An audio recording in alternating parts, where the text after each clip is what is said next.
แบลลี่ชาแนลช่องนี้หมีอยากเล่า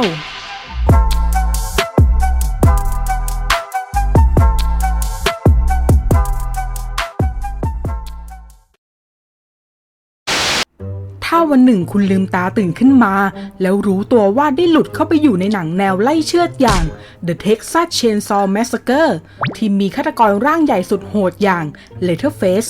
ออกไล่ล่าฆ่าคนอย่างไร้ความปราณีอยู่นั้นนี่ก็เป็น10วิธีที่อาจจะทำให้คุณรอดชีวิตไปได้ซึ่งวิธีไหนที่มีประโยชน์สามารถนำไปประยุกต์ใช้ในชีวิตจริงก็จดจำและนำไปใช้ได้นะคะส่วนวิธีไหนที่ดูเวอร์วังและคงใช้ได้แค่ในหนังเรื่องนี้ก็ขอให้เพื่อนๆดูเพื่อความบันเทิงคิดซะว่ากำลังดูหนังเรื่องหนึ่งแล้วกันนะคะเอาล่ะถ้าพร้อมกันแล้วก็ไปเริ่มกันเลยค่ะ 1. เนื่องจากชื่อหนังมันก็บอกอยู่แล้วว่า Texas Chainsaw ดังนั้นถ้าคุณรู้ตัวว่าได้หลุดเข้าไปอยู่ในหนังเรื่องนี้แล้วก็อย่าไปที่รัฐเท็กซัสเด็ดขาดไม่ว่าใครจะเอาช้างมาฉุดเอาม้ามาลากอย่างไรก็ตามเพราะว่าตัวละครในหนังภาคต่างๆล้วนไม่รู้ว่าถ้าไปแล้วจะต้องเจอกับอะไรพวกเขาถึงได้ไปกันและสุดท้ายก็โดนเชือดแต่คุณรู้อยู่แล้วว่าชะตากรรมสุดสยองแบบไหนที่รอคุณอยู่ดังนั้นหัวเด็ดเท้าขาดยังไงก็อย่าไปที่เท็กซัสเด็ดขาดแค่นี้ก็จะไม่ต้องไปเจอกับเลเทอร์เฟสแล้วค่ะ 2. ในกรณีที่คุณโผล่เข้าไปในหนังปุ๊บก็ปรากฏว่ากำลังนั่งงงอยู่บนรถในถนนของเท็กซัสแล้วอารมณ์ประมาณว่ากลับตัวก็ไม่ได้ให้ขับต่อไปก็ได้เท่งถึงคุณก็มีโอกาสหลีกเลี่ยงเลเทอร์เฟสได้อยู่นั่นก็คือให้มุ่งหน้าเดินทางต่อไปและอย่าจอดรับคนแปลกหน้าขึ้นรถเด็ดขาดโดยเฉพาะชายท่าทางแปลกๆอย่างเจ้าหมอนี่ที่เป็นญาติของเลเทอร์เฟสกับผู้หญิงคนนี้ที่จะเป็นต้นเหตุให้คุณต้องเข้าไปเกี่ยวข้องกับครอบครัวกินคนด้วยเช่นกันให้ขับรถต่อไปอย่าหยุดจนกว่าจะพ้นจากบริเวณที่เจอคนเหล่านั้นให้ไกลที่สุดเท่าที่จะทำได้นะคะ 3. หลีกเลี่ยงคนที่นามสกุลซอยเยอร์โดยให้สังเกตจากป้ายชื่อหรือจากการหลอกถามชื่อแบบเนียนๆเพราะคนในตระกูลซอยเยอร์เป็นพวกมนุษย์กินคนทั้งสิ้นและเป็นครอบครัวของเลเทอร์เฟสอีกด้วยดังนั้นเจอใครนามสกุลนี้ให้รีบออกห่างให้ไวไม่ว่าเขาจะดูสภาพปกติหรือพูดจาเป็นมิตรแค่ไหนแต่ถ้าคุณกำลังหลงทางแล้วมีเจ้าหมอนี่เข้ามาตีสีและบอกเส้นทางให้กับคุณให้ตั้งใจฟังให้ดีเพราะหมอนี่ก็เป็นซอยเยอร์เหมือนกันเขาจะมาหลอกบอกเส้นทางที่มีพวกซอยเยอร์ดักรออยู่ดังนั้นให้คุณเลี้ยวไปทางตรงข้ามกับที่หมอนี่บอกได้เลยแต่ถ้าตกใจจนลืมไปหมดไม่แน่ใจว่าต้องเลี้ยวทางไหนก็แนะนำให้ขับกลับไปยังเส้นทางเดิมที่คุณมาแค่นี้คุณก็จะหลีกเลี่ยงการขับรถไปเจอกับพวกของเลเทอร์เฟสได้แล้วล่ะค่ะแต่ถ้าคุณหลุดเข้าไปในหนังภาครีเมคในปี 2003 และ 2006 ให้ระวังคนที่นามสกุลฮิวอิตแทนเพราะคนตระกูลนี้ก็เปรียบเสมือนตระกูลซอยเยอร์ในภาคต้นฉบับคือเป็นพวกฆ่าคนเพื่อเอามากินและเป็นครอบครัวของเลเทอร์เฟสในภาครีเมคนี้อีกด้วยนอกจากนี้ยังต้องระวังและหลีกเลี่ยงนายอำเภอฮอยคนนี้ไว้ให้ดีอย่าได้ไว้ใจแค่เพราะใส่ชุดนายอำเภอเด็ดขาด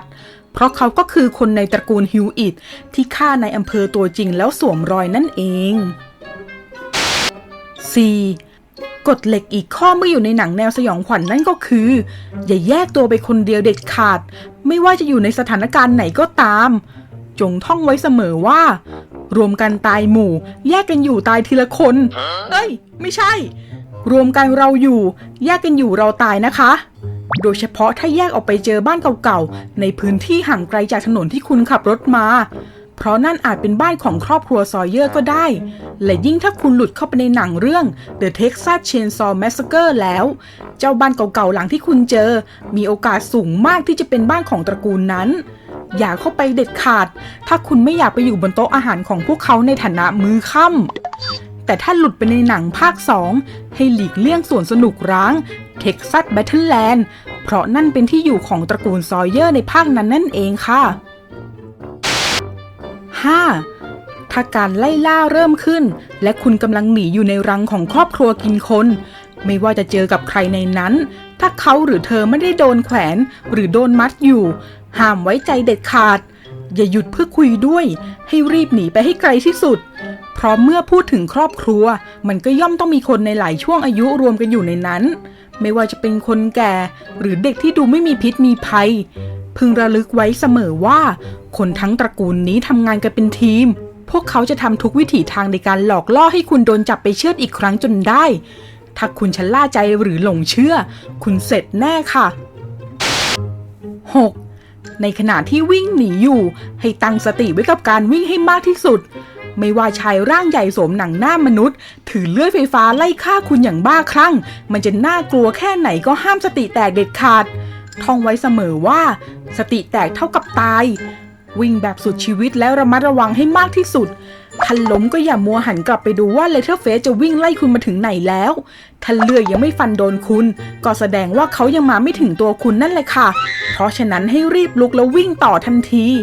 และไม่ต้องกลัวว่าจะวิ่งผิดทางจนไปป๊ะกับเลเทอร์เฟสเข้าเพราะเสียงเลื่อยในมือของเขามันดังลั่นบอกตำแหน่งซะขนาดนั้น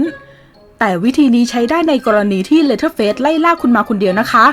ถ้ามีคนในครอบครัวคนอื่นไล่ตามคุณมาด้วยก็ให้หันกลับไปมองได้บ้างแต่ไม่จำเป็นต้องหันกลับไปบ่อยๆเพราะจะทำให้สะดุดล้มได้และคนอื่นในครอบครัวจะวิ่งไวกว่าเลเทอร์เฟสที่ตัวใหญ่เทอะทะกว่าด้วยดังนั้นคุณยิ่งต้องสับเท้าแตกมากกว่าเดิมอีกค่ะและที่สำคัญอย่าวิ่งไปกรีดร้องไปเพราะนอกจากจะเป็นการบอกตำแหน่งของคุณแล้วการร้องไปวิ่งไปจะยิ่งทำให้คุณเหนื่อยมากขึ้นไปอีกนะคะ 7. ถ้าคุณถูกจับอยู่แล้วมีคนมาช่วยยิ่งต้องตั้งสติให้มากรู้ว่ากลัวจนฉี่จะราดอยู่แล้วแต่ถ้าคุณยิ่งสติแตกแล้วร้องไห้ฟูมฟายหรือพูดเสียงดังตอนมีคนมาช่วยคุณก็อาจจะกลายเป็นสัญญาณเรียกเลเทอร์เฟสให้มาจัดการคนที่มาช่วยคุณด้วยก็ได้ยิ่งถ้าคนที่มาช่วยคุณไม่ใช่คนรู้จักของคุณแต่อาจเป็นเหยื่อที่โดนจับมาเหมือนกันและกำลังจะหนีออกไปเขาก็อาจจะตัดสินใจทิ้งคุณไปเลยก็ได้เพราะคุณเสียงดังล่อเลเทอร์เฟสหรือครอบครัวกินคนให้มาหานั่นเอง 8. ถ้าคุณแข็งแรงมากพอที่จะยกเลื่อยไฟฟ้าได้ก็ให้เอามาใช้เป็นอาวุธซะเพราะมันมีประสิทธิภาพในการทำลายล้างสูงแถมระยะค่อนข้างไกลจึงสามารถนำมาใช้กันศัตรูที่จะเข้ามารุมคุณจากด้านหน้าได้เพราะผู้คนในครอบครัวกินคนก็คงจะไม่ทะเลอะทะล่ากระโจนใส่คุณในขณะที่คุณถือเลื่อยอยู่แค่ต้องคอยระวังด้านหลังว่าจะไม่มีใครลอบเข้ามาชาร์จคุณก็พอนอกจากใช้ในการต่อสู้แล้วยังสามารถใช้ตัดประตูหรือสิ่งกีดขวางต่างๆได้ซึ่งบ้านของเลเทอร์เฟสส่วนใหญ่มักจะทำจากไม้ยิ่งสบายเลยแต่ถ้าคุณอยู่ในระหว่างการซ่อนตัวหรือยังไม่มีใครเห็นว่าคุณกำลังจะหนีก็ยังไม่ควรใช้เลื่อยนะคะเพราะสิ่งมันจะดังมากเก็บไว้ใช้ในกรณีฉุกเฉินดีกว่าค่ะ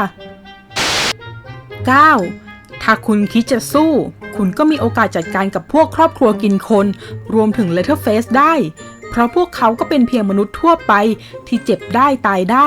แค่เลเทอร์เฟสจะมีความอึดถึกและมีแรงกายมากกว่าคนปกตินอกนั้นเขาก็จะเหมือนกับคนธรรมดาทั่วไปดังนั้นอะไรที่สามารถทำให้คนทั่วไปตายก็สามารถทำให้เลเทอร์เฟสตายได้เช่นกันแค่อาจจะต้องรุนแรงกว่าคนทั่วไปสักหน่อยเพราะเขามีความทนทานต่อพิษบาดแผลในระดับที่ค่อนข้างสูงดังนั้นถ้าคุณมีอาวุธในมือและกำลังมากพอก็สามารถจัดการกับเขาได้แต่ก็ขอแนะนำว่าตัวเลือกที่จะสู้ควรเป็นตัวเลือกสุดท้ายที่เอาไว้ใช้ในกรณีฉุกเฉินจะดีกว่านะคะเพราะนอกจากเลเทอร์เฟสจะมีความแข็งแกร่งมากแล้วเขายังมีทักษะในการใช้อาวุธสุดอันตรายต่างๆและเคยชินกับการล่าสังหารมนุษย์อีกด้วยดังนั้นถ้าคิดจะบู๊กับเขาคุณก็ต้องมั่นใจในทักษะการต่อสู้ของตัวเองในระดับหนึ่งไม่งั้นแทนที่จะจัดการเขาได้ก็จะกลายเป็นโดนเขาจัดการแทนนะคะ 10. เมื่อวิ่งหนีออกจากบ้านของเลเทอร์เฟสได้แล้วพยายามหาถนนให้เจอเพื่อจะเจอรถที่ขับผ่านมาให้คุณขอความช่วยเหลือได้แต่คุณอาจไม่ได้โชคดีเท่านางเอกภาคแรกที่วิ่งออกมาก็เจอรถผ่านมาพอดีดังนั้นทางที่ดีก็คือเมื่อคุณวิ่งออกมาจนเจอถนนแล้วให้ซ่อนตัวอยู่ข้างทางรอให้มีรถผ่านมาค่อยออกไปขอความช่วยเหลือเผื่อในกรณีที่มีคนในครอบครัวกินคนออกมาตามล่าคุณและเพื่อซุ่มดูให้แน่ใจด้วยว่า